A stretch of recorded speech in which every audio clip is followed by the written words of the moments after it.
रचनात्मक शहर श्रीनगर पर शुरू हुआ नया बखेड़ा। जम्मू शहर की तौहीन करने के लग रहे हैं आरोप। जम्मू को श्रीनगर से अलग करने की उठी मांग।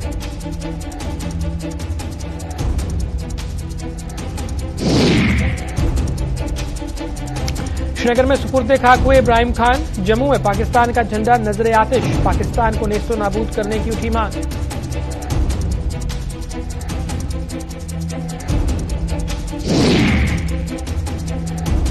और किसानों की मदद को आगे आए भाजपा नेता। खाद की किल्लत से नहीं जूझ पाएंगे किसान। जम्मू पहुंचने लगे खाद के रैक।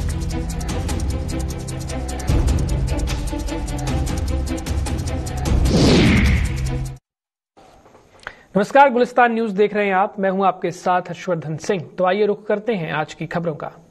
यूनेस्को द्वारा श्रीनगर शहर को दुनिया के 49 रचनात्मक शहरों के नेटवर्क में शामिल किए जाने पर एक नया बखेड़ा खड़ा हो चुका है। एकजुट जम्मू संगठन का कहना है कि केंद्र सरकार ने ही एक सोची समझी साजिश के तहत यूनेस्को से श्रीनगर शहर के नाम की सिफारिश की थी। संगठन के नेता प्रोफेसर हरि ओम ने आज एक प्रेस कॉन्फ्रेंस के दौरान ये आरोप लगाए और श्रीनगर व जम्मू शहर की तुलना करते हुए केंद्र सरकार से जम्मू को कश्मीर से अलग करने की मांग भी की। उन्होंने कहा कि जिहाद व उग्रवाद के गढ़ श्रीनगर में जम्मू की तुलना की ही नहीं जा सकती, क्योंकि जम्मू शहर इस खित्ते में भारतीय सभ्यता का प्रतीक है और इसका अपमान किसी भी सूरत में बर्दाश्त नहीं किया जाएगा। नहीं कह रहा कि कश्मीर में जो नए टर्मिनल बनने हैं, कश्मीर को दोगुना पैसा ज्यादा मिला जम्मू से, मैं उसकी बात भी नहीं कर रहा हूं। बात कर रहा हूं पिछले 2-3 दिन में ऐसी बातें हुई हैं जिससे क्लियर हो जाता है कि बीजेपी कश्मीर को तो इस्लामिक स्टेट बनाने जा ही रही है। जो कल हुआ, कल श्रीनगर सिटी, उसको यूनेस्को की एक लिस्ट है। उस लिस्ट में उन सिटीज के नाम होते हैं जिनको यूनेस्को क्रिएटिव सिटीज बोलता है।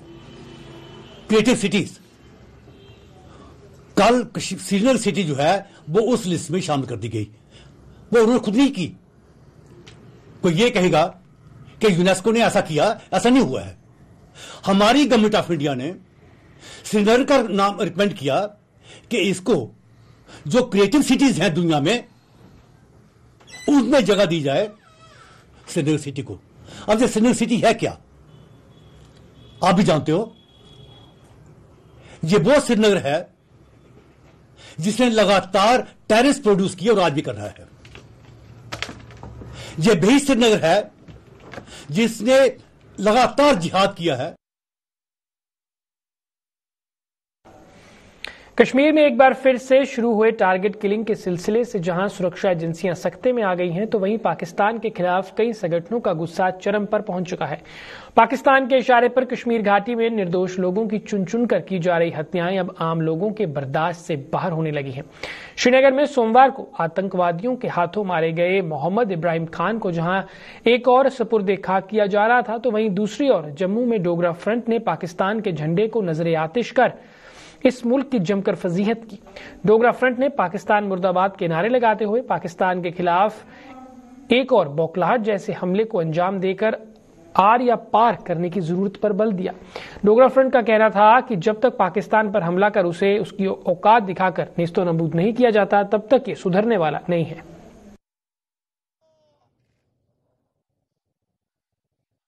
अंदर खाते तो हम सब का कर रहे हैं, लेकिन अंदर खाते जब तक एक बालाकोट नहीं होगा, जब तक 71-65 की जंग नहीं होगी, ये पाकिस्तान सुधरने वाला नहीं है। इसलिए पाकिस्तान को एक अच्छा लेसन देने के लिए एक वार की जरूरत है, आर या पार।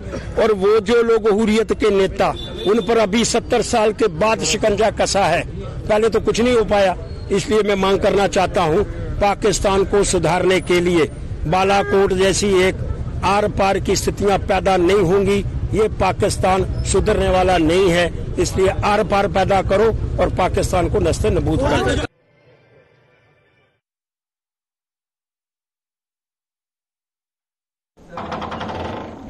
रविवार को श्रीनगर के बाटमालू इलाके में एक पुलिसकर्मी और सोमवार को श्रीनगर में ही कश्मीरी पंडित की दुकान के सेल्समैन की आतंकियों द्वारा की गई निर्मम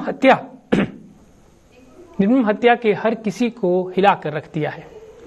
भाजपा ने इन हत्याओं के लिए जहां एक बार फिर पाकिस्तान पर अपनी भड़ास निकाली है, तो उसे मुसलमानों का कातिल करार दिया है। वहीं अपनी पार्टी ने सरकार के केंद्र सरकार के उन दावों पर सवाल उठाए हैं जिनमें कहा गया है कि कश्मीर में हालात पूरी तरह से साजगार हैं। उधर प्रदेश कांग्रेस ने भी कहा कि सरकार के दावों के विपरीत कश्मीर घाटी में आतंकवाद बढ़ता जा रहा है और यहां 1990 जैसे हालात पैदा होने लगे हैं।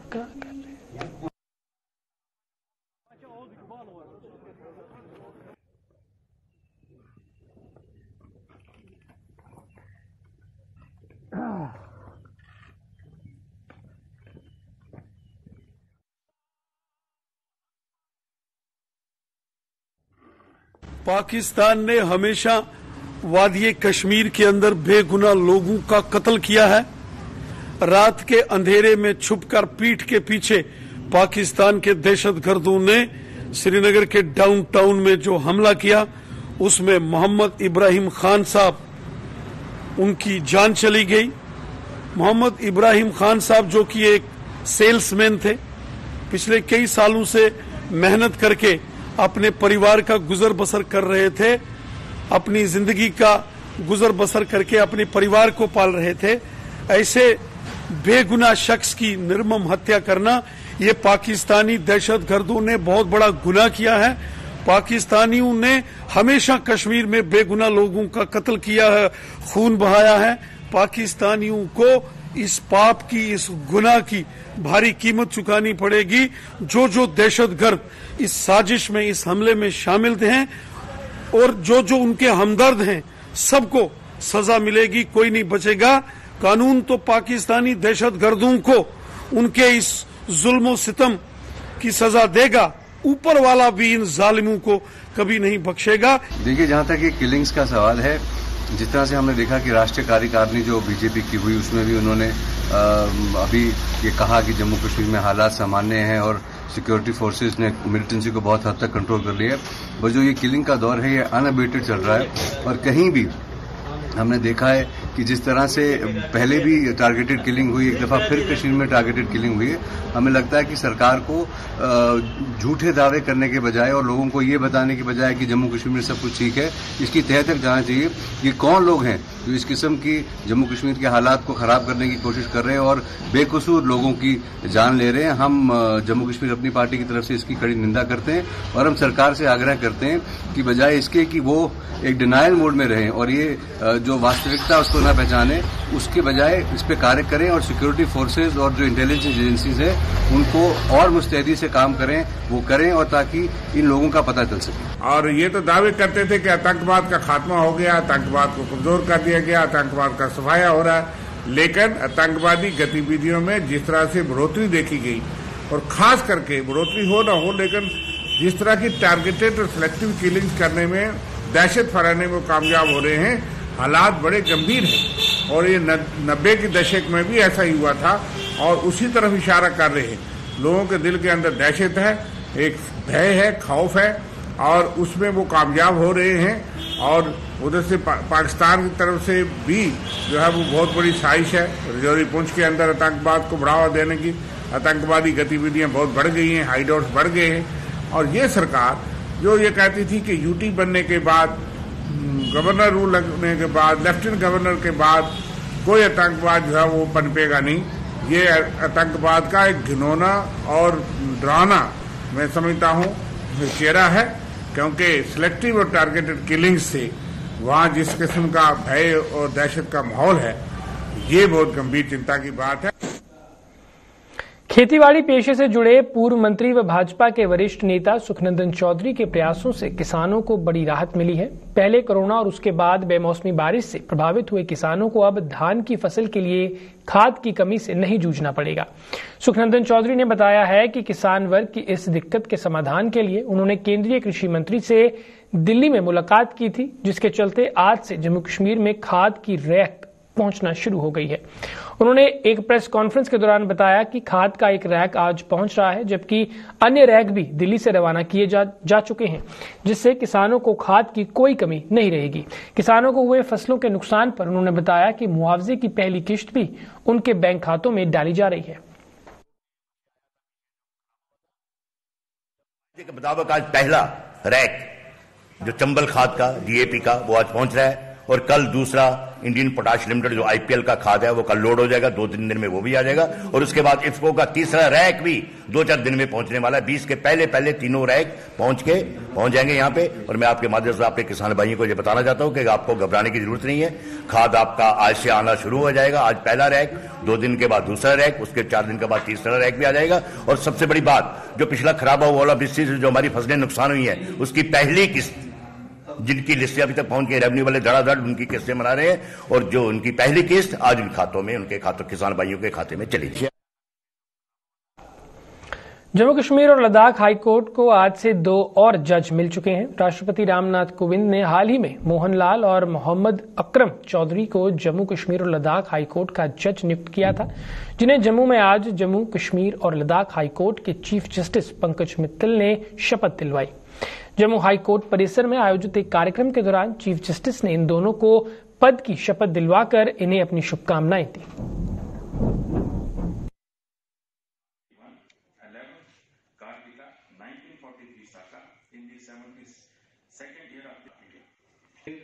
True faith and allegiance to the Constitution of India as by law established. That I will uphold the sovereignty and integrity of India. That I will uphold the sovereignty and integrity of India. That I will duly and faithfully to them or aid them. Perform the duties of my office without fear or favor, affection or evil. And that I will uphold the Constitution and the laws. And that I will uphold the Constitution and the laws.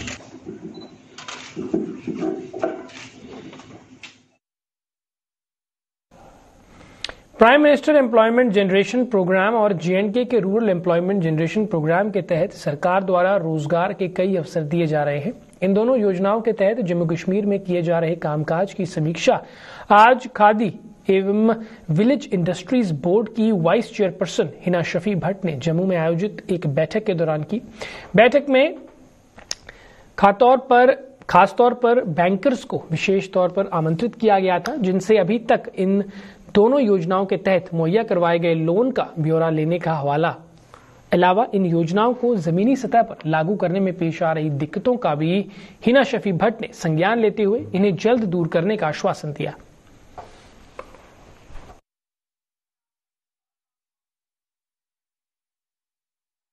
Review meeting है जहां पे government scheme जो हमारी Khadi village industry board, prime minister employment generation programme और rural employment generation programme review कर रहे हैं ताकि सही लोगों तक ये स्कीम पहुंच पाए और जो दिक्कतें बैंक के थ्रू या किसी भी एजेंसी के लेवल पे आती है उसको रेक्टिफाई किया जाए। हमारी rural employment generation programme scheme है जो यूटी की कुछ 2 साल से चल रही है। उसमें एग्रीकल्चर रिलेटेड, हॉर्टिकल्चर या डेयरी को लेके हमारी अपफ्रंट स्कीम है 35% सब्सिडी, मैन्युफैक्चरिंग तक हम 25 लाख देते हैं और सर्विस सेक्टर के लिए 10 लाख देते हैं। सो कोई भी फार्मर, कोई भी जो भी डेयरी के साथ करना चाहता है या बाकी जो जम्मू कश्मीर को लेके खासकर ध्यान में बनाई गई है रूरल एम्प्लॉयमेंट जनरेशन प्रोग्राम के तहत सब्सिडी अवेल कर सकते हैं। भद्रवाह के कोंडरा गांव के एक व्यक्ति ने पढ़े लिखे बेरोजगार के लिए एक मिसाल कायम की है। 1992 में बीपीएड करने वाले संजय कोतवाल को जब नौकरी नहीं मिली तो उन्होंने मायूस होने के बजाय अपने पांव पर खड़े होने का संकल्प लिया। अपने संकल्प को पूरा करने के लिए संजय कोतवाल ने एम्ब्रॉयडरी का काम सीखा। इस काम के माध्यम से संजय कोतवाल और उनकी पत्नी अपना परिवार पाल रहे हैं। एम्ब्रॉयडरी के लिए संजय कोतवाल इलाके में प्रसिद्ध हैं और उनके पास ग्राहकों का तांता लगा रहता है। जहां संजय कोतवाल ने पढ़े लिखे बेरोजगार युवाओं को मायूस होने के बजाय अपने पांव पर खड़े होने की सलाह दी है, वहीं उनके अपने बेटे के लिए भी वो प्रेरणा बन चुके हैं।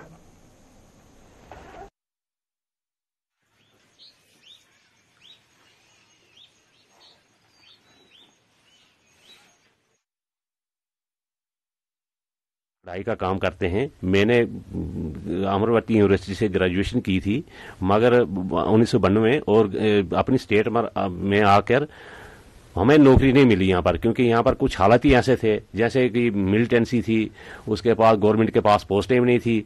तो हमने अपना ये काम सीखा और आज ये हमारा जो काम है तो बहुत अच्छे तरीके से चल रहा है। तो इसमें मेहनत भी है, थोड़ी बहुत मेहनत भी है और काम भी बहुत आता है, आ रहा है काम। लोगों हमारा जो ये ये है काम है वो साफ सुथरा है। तो गाहक जो हमारे पास कस्टमर जो आते हैं तो वो काम को देखकर वो हमारे काम को ज्यादा लाइक कर रहे हैं। तो यूथ के लिए हम यही मैसेज देना चाहते हैं आगे कि वो जो किसी ऐसे कोई नशों में नहीं जाए, कोई नौकरी जिसको नहीं मिलती वो फर्स्ट एड हो जाते हैं। तो ऐसा नहीं कि फर्स्ट एड होने से कुछ नहीं बनता है। हमने भी 1992 में ग्रेजुएशन की है, इसका मतलब नहीं हम ही अगर आप ऐसे करते थे, हम ही नशा कोई सीखते थे तो आज ये काम कैसे करने थे, अपने बीवी बच्चे और इनको कैसे हमने आगे घर को कैसे चलाना था। तो यहाँ पे मेरे मम्मी पापा काम कर रहे हैं, डोगरी कल्चर को एक प्रमोशन का काम है, कढ़ाई का काम है ये। सो बहुत ही मेहनत लगती है इस काम में। इस काम में बहुत ज़्यादा मेहनत लगती है। सुबह से 8-9 बजे से शुरू हो जाते हैं और रात के 11 बजे तक ये काम करते हैं। तो एक खुद मेरे लिए एक इंस्पिरेशन है, जैसे कि मैं एक स्टूडेंट हूं तो इनको देख के मुझे भी इंस्पिरेशन मिलती है। अगर ये इस एज में इतनी मेहनत कर सकते हैं तो मैं क्यों नहीं कर सकता। जैसे कि पापा ग्रेजुएट हुए 1992 में, तो उसके बाद क्या हुआ कि कुछ सरकार की भी गलतियां कह सकते हैं और मिलिटेंसी पीक पे थी अपने, तो इनको जॉब ना मिल पाई। तो फिर इन्होंने क्या सोचा, इन्होंने सोचा कि ऐसा काम किया जाए जिससे कि अपने कल्चर की भी प्रमोशन हो और साथ ही साथ रोजगार भी बन जाए। तो फिर इन्होंने ये काम करना शुरू कर दिया कढ़ाई का। तो अब कढ़ाई का काम शुरू कर दिया फिर उन्होंने करना। और इनका जो काम है बहुत बढ़िया है, मुझे बड़ा पसंद आया इनका काम देख के, इसलिए मैं भी सूट यहाँ पे देने के लिए आया हूँ। तारीफ लायक काम है ये। जो हमारे भद्रवाही कल्चर में जैसे शादियां हो गई या पार्टी वेयर, ये सूट जो है पार्टी वेयर में चलता है और लेडीज को बहुत ही अच्छा मतलब इसमें रिस्पांस मिलता है, शोभा बनती है और यही पार्टी वेयर। और इनके जो हाथ की सफाई है बहुत बढ़िया लगी मुझे। बिश्नाह के सियोड़ा इलाके में आज एक युवक का शव संदिग्ध परिस्थितियों में फंदे से झूलता मिलने पर वहां सनसनी फैल गई। मृतक की पहचान 31 वर्षीय सेठी पुत्र मंगलदास निवासी शास्त्री नगर कुंजवानी के रूप में की गई, जिसका शव सियोड़ा में स्थित एक बैंक्वेट हॉल में फंदे से झूलता पाया गया।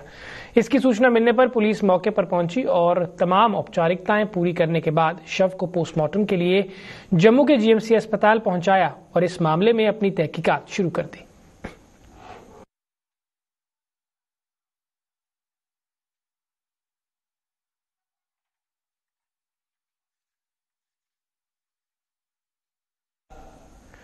कोरोना संक्रमण के बढ़ रहे मामलों के मद्देनजर जम्मू में प्रशासन द्वारा लोगों पर सख्ती बरतने के दावों की सरेआम खिल्ली उड़ रही है। जम्मू प्रशासन ने भले ही 2-3 दिनों में कोविड-19 एसओपीज का पालन न करने वाले लोगों को पकड़कर लाखों रुपए का जुर्माना वसूला है, लेकिन आलम यह है कि लोगों पर पुलिस प्रशासन की सख्ती का भी कोई असर नहीं दिख रहा है। ये दृश्य जम्मू शहर के बीचों बीच स्थित बस स्टैंड के हैं, जिनमें आप साफ साफ देख सकते हैं कि ये लोग किसी तरह प्रशासन के दावों को ठेंगा दिखा रहे हैं। ये लोग मास्क की अहमियत अब भूल चुके हैं और अपने व अपने परिवारों तक के लिए खतरा साबित हो रहे हैं। विडंबना तो ये है कि उपराज्यपाल मनोज सिन्हा ने भी हाल ही में कोविड-19 एसओपीज का पालन न करने वाले लोगों के खिलाफ सख्त से सख्त कार्रवाई करने के आदेश दिए थे, लेकिन पुलिस की नजर इन लापरवाहों पर क्यों नहीं पड़ रही, ये हर एक की समझ नहीं आ रहा। ऐसे श्रीनगर में भी अब हर हिंदुस्तान में, पूरे हिंदुस्तान में तीसरी लहर आ रही है कोरोना की। तो इस बेस पे हमें ये कहना चाहता हूं आपके माध्यम से कि यहाँ पे एक जो ये टेस्टिंग वाले आते हैं, कभी कभार आते हैं, ये रोज आने चाहिए। और देखो आप दुनिया ऐसे बिना मास्क के घूम रही है, इनको थोड़ा सा अवेयरनेस करना चाहिए कि मास्क मुस्क पहन के चलें। देखो ना बांध के बाहर से पूरे हिंदुस्तान से यहाँ लोग आ रहे हैं, तो लेकिन ना मास्क नहीं पहनने से लोगों को खतरा तो है ही है, लेकिन लोगों को खुद भी अवेयरनेस चाहिए कि भाई हम मास्क पहन के चलें और इस तीसरी लहर से बच सकें। हमने ये खबर सुनी है कि कश्मीर में कर्फ्यू लग गया है कोरोना की वजह से, तो हम नहीं चाहते कि जम्मू में भी कोरोना की वजह से कर्फ्यू लग जाए। आगे हमारे कारोबार नहीं है और इन केस कर्फ्यू लग जाता है तो हमारे कारोबार में बहुत प्रभावित होगा। हम चाहते हैं लोगों को जहाँ पे मास्क, गवर्नमेंट सरकार से गुजारिश करते हैं कम से कम जहाँ पे मास्क को अनिवार्य किया जाए। और बस स्टैंड एक ऐसी जगह है जहाँ पे बाहर से जो भी यात्री आता है पहले बस स्टैंड में आता है, फिर आगे पीछे जाता है। तो और जहाँ पे सरकार से गुजारिश की जाती है जहाँ पे मास्क को कंपलसरी किया जाए। और मैं देख रहा हूँ जहाँ पे बहुत से लोग मास्क नहीं पहनते हैं, तो इससे ये कम से कम मुझे कोरोना द्वारा थर्ड वेव आने का डर सता रहा है। सरकार को चाहिए जहाँ पे मास्क को अनिवार्य किया जाए और एक वैक्सीनेशन सेंटर जहाँ पे खोला जाए, टेस्टिंग सेंटर, कम से कम जो आने वाले बाहर के लोग हैं उनका टेस्ट किया जाए, तो जिससे कि कोरोना को रोका जा सके।